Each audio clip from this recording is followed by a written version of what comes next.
How's it going? Good morning. Hope you had a Merry Christmas, which was yesterday.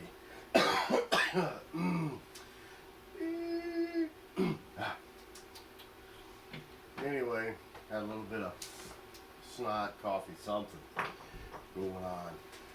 So, we've had a lot of new subscribers on the YouTube. I'm not 100% sure why, because I'm kind of weird. But hey, you're watching it, and there's more than just my weird out there. But I vowed to make more videos in 2020, so I'm getting a few days head start on that. So, you're welcome, or I'm sorry, whichever one applies to you. But first, I want to say thanks to a really successful year.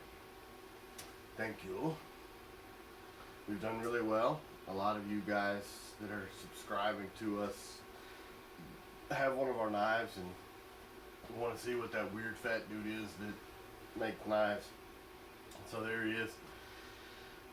In all of my glory, what I think I'm going to do is talk about some of the knives so that people can kind of get an idea of what we're dealing with.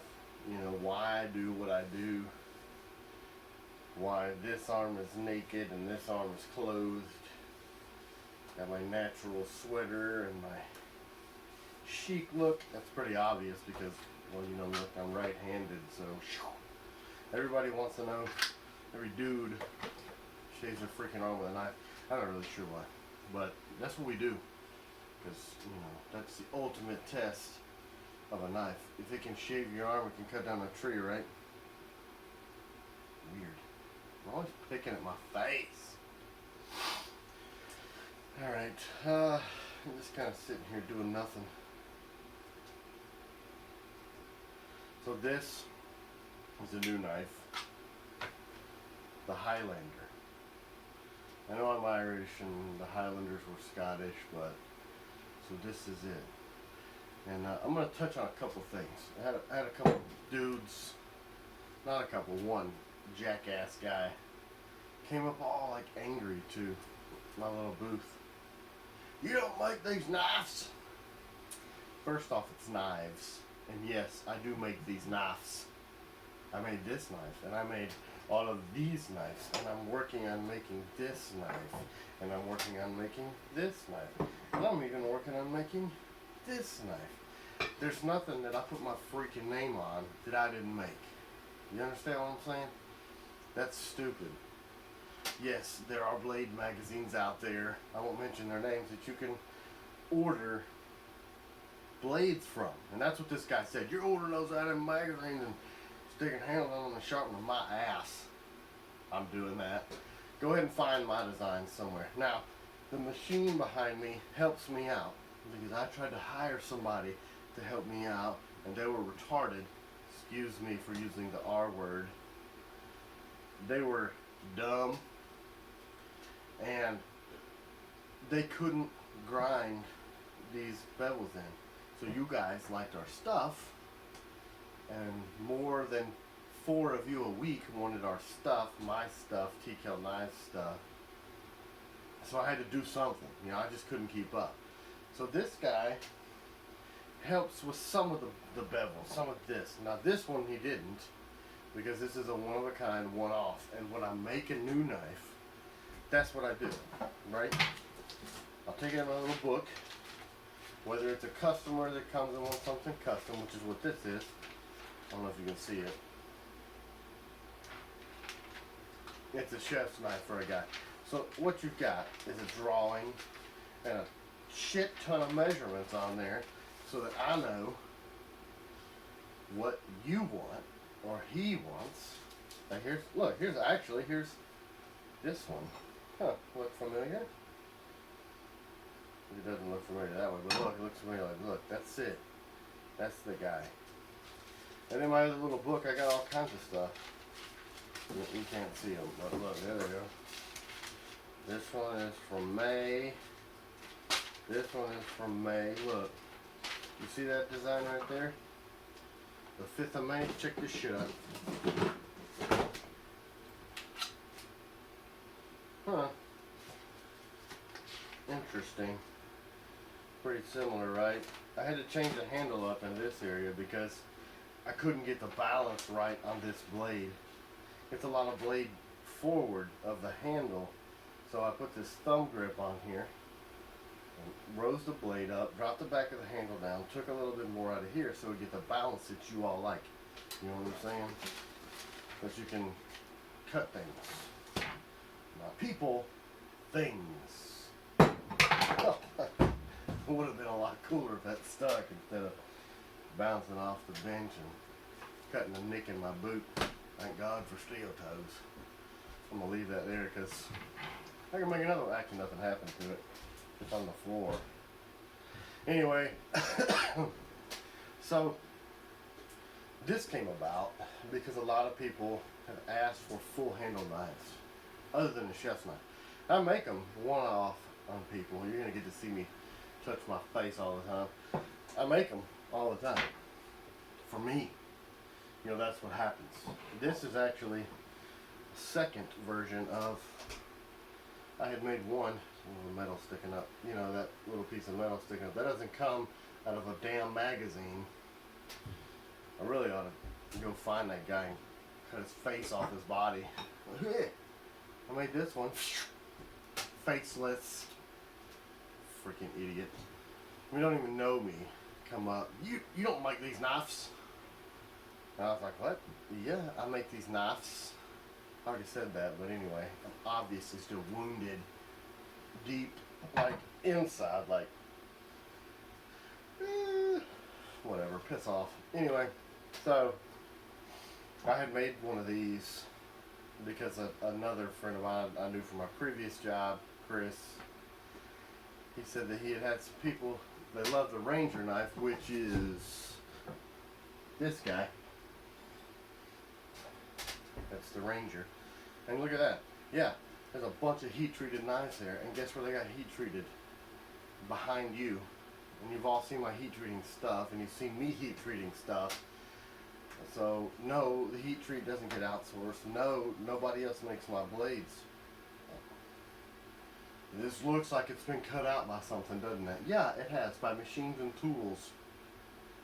It's like every other freaking knife maker in the world.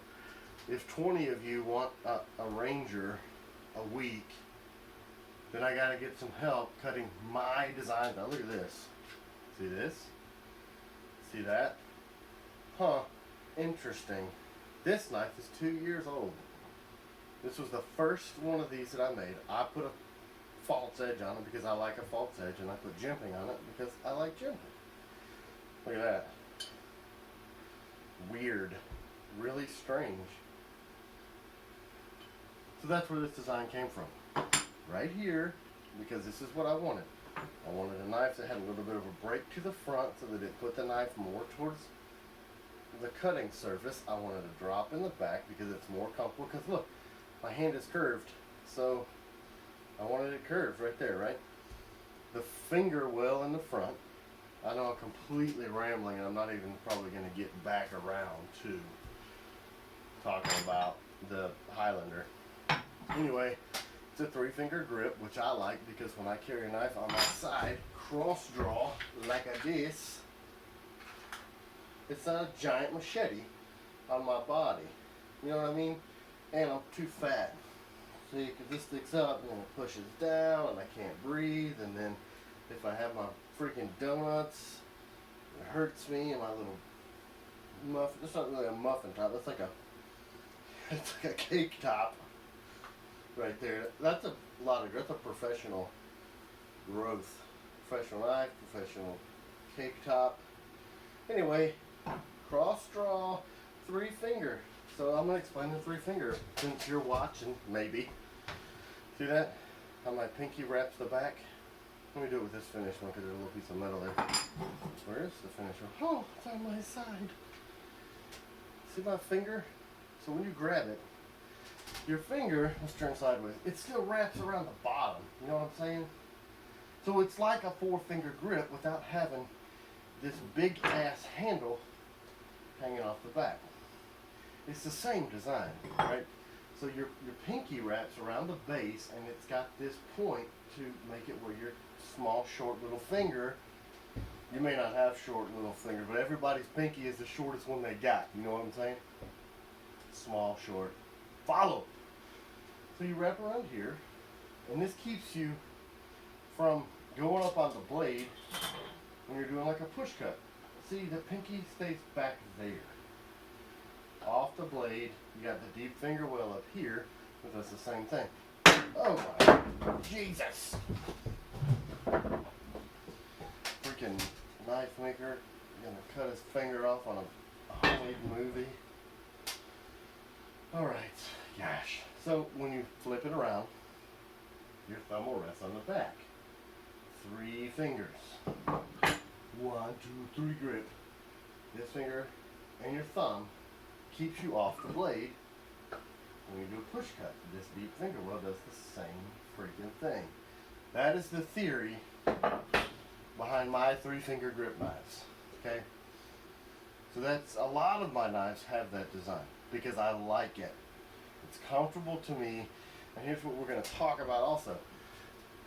If you have one of my knives, you're probably asking for a second one because that's what happens. Not because I'm awesome, but because you recognize the thought that goes into it. 3-finger grip, you know, a good balance point. You know, balances in the front finger so that the knife doesn't feel heavy. You know, this guy doesn't balance in the front finger. Why? Because it's a big freaking knife. Oh, look at that. It does balance in the front finger. He doesn't lie to me. Uh-oh. Oh, there's no strings. Oh, shit. Look. Let's put it back up there. For being an idiot. There's no strings here. That shit keeps trying to fall. Because I'm spastic. Let me do my finger flat. Alright. Let's get him in its balance point. See that? That's where the front finger goes. If there was, you know what I'm saying? Like, look. That's important. Because this is a lot of steel. You know what I mean? So if you've got a ton of steel in your hand and you're trying to use it, this is a 1/4 inch thick. And you're chopping a bunch of stuff. You want this blade to pivot around this point. So you're using less force to cut through stuff. The knife is helping you. It's spinning and pivoting. And if you need to move the knife around, it moves easy. It's quick. Because it's effectively spinning around this point right here. That's important. I don't care what it looks like. I don't care if your grind lines are jacked up. And some of my first stuff, the grind lines were jacked up. They looked like a guy who was learning what he was doing was making knives. You know what I mean? So that's what was going on. A lot of you have been here since the beginning, so you've got some of my first knives, my middle knives, my most current stuff. I'm trying to make it more refined. Damn! The heater's gonna kick on. Hold on.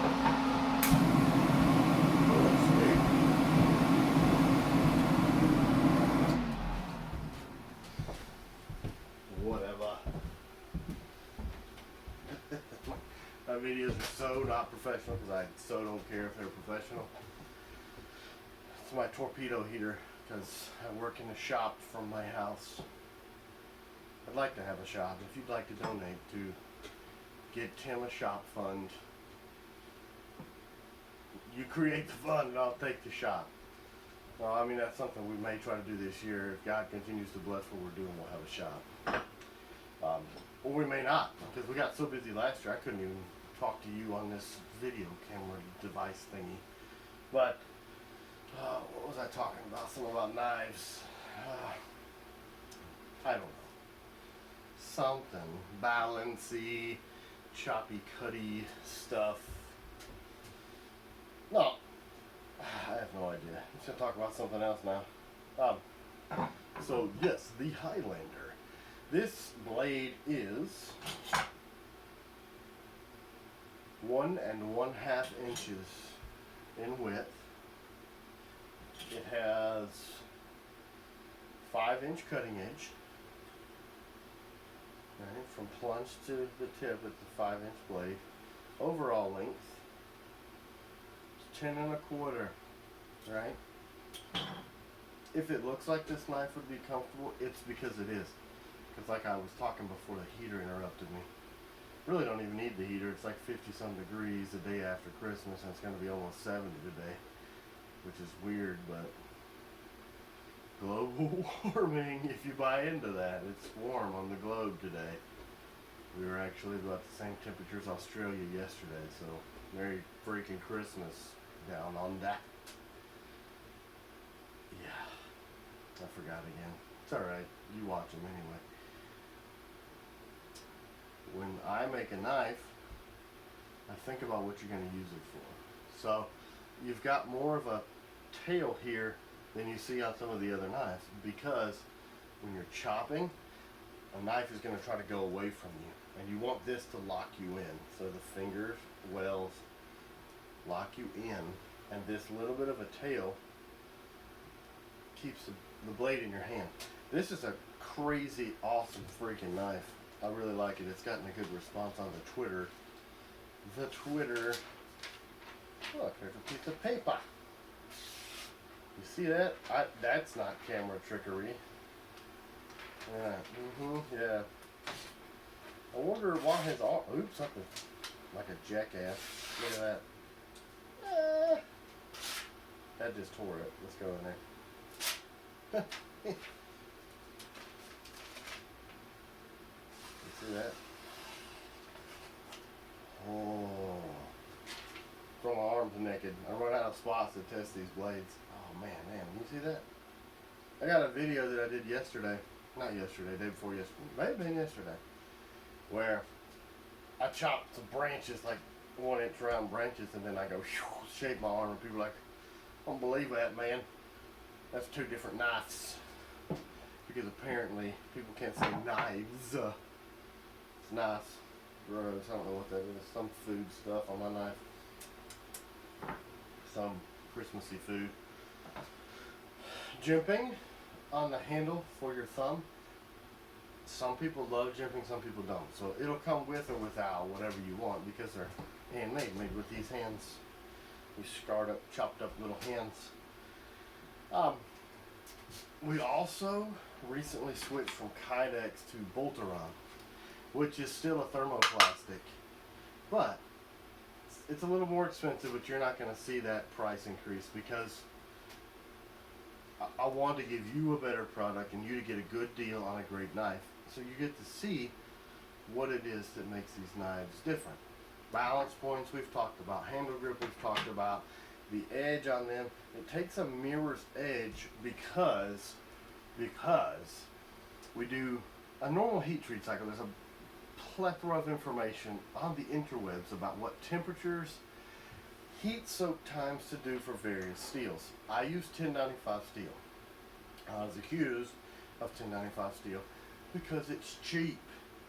Wrong.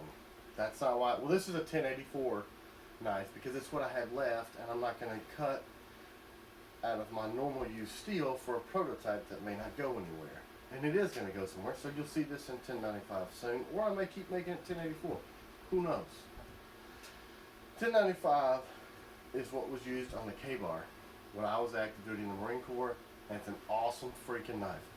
We could pry open crates, we could kill animals, we could kill the occasional peoples, you could shave your face, durable edge that was easy to sharpen in the field, kept a great edge. Some people have tried to tell me, oh, 1095 gets too chippy because of the high carbon content. Chippy comes from your temper cycle. So if you take one of my chef's knives made out of 1095 and you go out in the freaking woods and you try to chop down a tree, it's got a thin edge and it's got a higher Rockwell hardness, 62, 63. Yes, it's more chippy. A chopper needs to be 58 to 60, in my opinion. You know what I'm saying? My opinion. Because that's what's worked. I test the hell out of my blades. And I have a few people that I give my blades to test. They say, hey, this sucks, this is awesome, do this, don't do that. Sometimes I listen, sometimes I don't listen. Boltaron. It's a little more expensive, but it's more abrasion resistant, and it prints better, which means you can see the outline of the knife.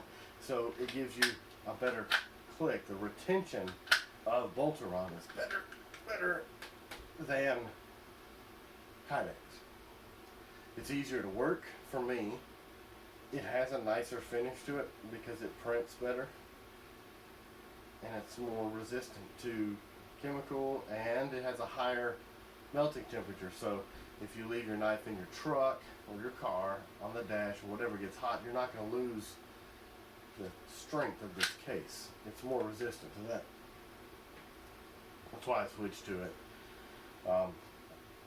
People still call it Kydex. You can call it Kydex if you want to call it Kydex. It's Boltaron. Very similar material, but I personally, from my testing, have found it to be a better stuff. Because it's just better.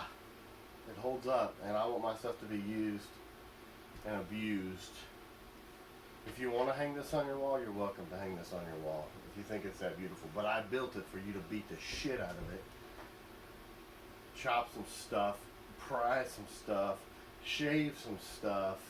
And you literally could shave your face with this knife. If you're stupid enough to try it without cutting your neck meat off your body, you could do it. If it'll cut paper, you know, like this, it'll shave your face in a heartbeat. This one hasn't been resharpened since I made it, and I've batoned it through a couple of pieces of wood, and I've cut down a few trees with it. Funny story. Christmas Eve, I was making a few knives to try to get them out for people that were coming by the shop to pick them up, and I stuck this. You might recognize the picture from Instagram or the website. It's stuck into a fence post that overlooks the mountain that we live on. And I also take some pictures on a tree stump in my yard from a big ass tree that had died this last year. So this guy drives by, and then he loops around, and I go back in the house, and he comes and rings the doorbell and knocks on the door, which is kind of odd on Christmas Eve, but whatever. And he's like, I noticed you got some stumps out there. You want me to grind your stumps? And I'm like, well, actually, I use my stumps for pictures. And the dude looked at me like I had 3 freaking heads. Like, what? You're a stump photographer? And I still have this giant knife in my hands. So I'm like, no. You know, I take pictures of my knives. You're just taking pictures of your knives? No, I make them and sell them, and I post them on the internet. But the whole time he had like these big ass eyes, and he's like, I think he thought I was going to chop his face off.